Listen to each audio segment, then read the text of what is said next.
kalian tuh kepikiran kenapa makanan bisa tahan lama, warnanya menarik dan rasanya pas, dan teksturnya tuh tetap lembut banget. Nah, itu semua karena adanya bahan tambahan pangan atau BTP. Walau hanya sebagai tambahan pangan, BTP punya peran penting dalam dunia pangan, mulai dari meningkatkan mutu, keamanan, daya simpan, hingga daya tarik produk. Tapi ingat, penggunaannya harus sesuai regulasi dan batas aman agar tidak menimbulkan resiko bagi kesehatan. Nah, sebelum itu perkenalkan dulu, saya Indra Rizky Amalia dari Program Studi Ilmu dan Teknologi Pangan. Back to topic, BTP adalah zat yang bukan bahan utama makanan, tapi ditambahkan untuk tujuan tertentu, seperti memperbaiki rasa, warna, tekstur, dan ketahanan produk. BTP juga punya beberapa sifat penting, yaitu aman dikonsumsi dan harus lolos uji toksikologi, ada stabil selama penyimpanan dan pengolahan, dan yang terakhir ada efektif dengan dosis minimal dan kompatibilitas atau tidak bereaksi negatif dengan bahan lain.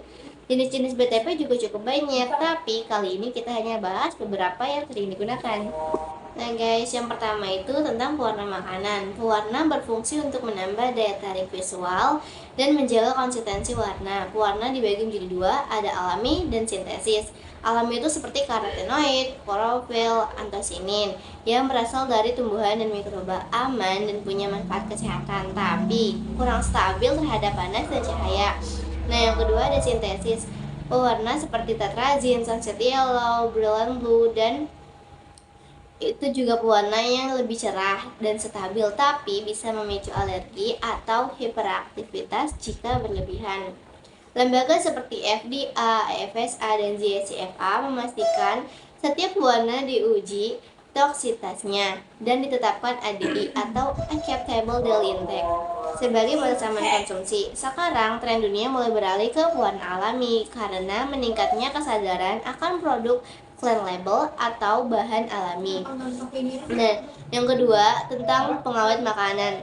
Kalian heran nggak kenapa makanan yang dikemas bisa bertahan berbulan-bulan? Nah, itu semua karena adanya pengawet. Pengawet juga dibagi menjadi beberapa. Nah, salah satunya adalah pengawet organik. Jenis ini paling sering digunakan dan termasuk aman asal sesuai batas yang diizinkan atau disebut GRAS. Nah, pengawet organik itu ada contohnya. Pertama, asam benzoat dan natrium benzoat sering dipakai di minuman ringan, saus tomat, atau bahkan saus botolan. Nah, selanjutnya ada asam sorbat dan kalium sorbat. Bisa ditemukan di keju, yogurt, dan selai. Ada asam asetat yang biasa ditemukan di cuka dan biasa juga digunakan untuk acar.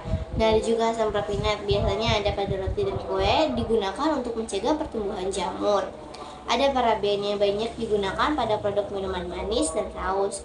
Mereka efektif melawan jamur dan kamir, jadi makanan nggak mudah berjamur atau rusak. Nah, selanjutnya ada pengawet anorganik seperti sulfur, dioksida, nitrit, fosfat, punya daya hambat tinggi tapi bisa berisiko toksik kalau berlebihan. Nah, ada juga pengawet alami seperti nisin dan BAL atau bakteri asam laktat yang lebih aman dan ramah lingkungan.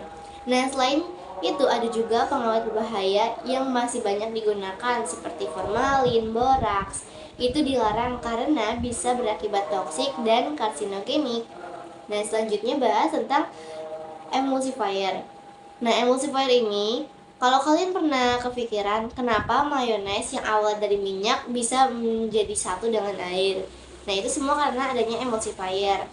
Nah, emulsifier juga berguna untuk menjaga stabil tekstur dan umur simpan produk dengan cara menurunkan tegangan permukaan antara air dan minyak. Ada 3 jenis emulsifier. Yang pertama, alami, itu seperti lasin kedelai, karagen, dan kuning telur. Lalu yang kedua ada sintesis seperti polisorbat dan monodiglycerida. Yang ketiga ada semi-sintesis. Contohnya propyl glycol monoester. Bahkan sekarang dikembangkan menjadi emulsifier berbasis biopolimer dan monoteknologi agar lebih efisien dan ramah lingkungan. Nah, selanjutnya kita ngebahas tentang pemanis. Siapa sih di sini yang nggak suka manis?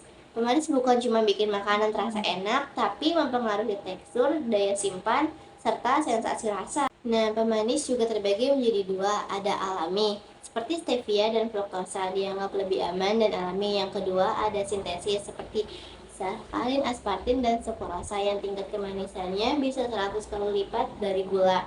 Pemanis rendah kalori membantu mengontrol berat badan, diabetes. Nah, tapi harus hati-hati karena jika dikonsumsi secara berlebihan akan mempengaruhi metabolisme dan mikrobiota usus. Inovasi sekarang fokus pada pemanis alami hasil bioteknologi yang lebih murni dan stabil. Nah, selanjutnya BTP juga punya regulasi atau keamanan kesehatan yang dimana keamanan BTP itu dinilai melalui uji toksitas akut, subkronis, dan kronis untuk menentukan ADI, yaitu batas aman konsumsi harian tanpa efek berbahaya. Nilai ADI berdasarkan pada Noel yang dikalikan faktor keamanan 100 kali. Dari situ ditetapkan BMP, yaitu batas maksimum penggunaan sesuai konsumsi masyarakat.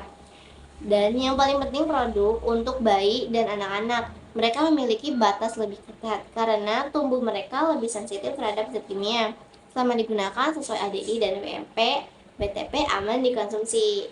Nah, jadi dari pengawet, warna, pemanis, hingga emulsifier, semuanya punya fungsi penting dalam menjaga mutu, rasa, keamanan dalam makanan kita. Tapi tetap ingat ya, keamanan selalu nomor satu. Sebagai konsumen cerdas, yuk biasakan membaca label dan beli produk yang ada jelas asal serta izinnya. Karena di balik setiap gigitan makanan favorit kita ada imun dan teknologi pangan yang bekerja menjaga rasa, warna, dan kualitas. Terima kasih sudah menonton. Jangan lupa nikmati makananmu dengan lebih sadar dan baik. Bye bye.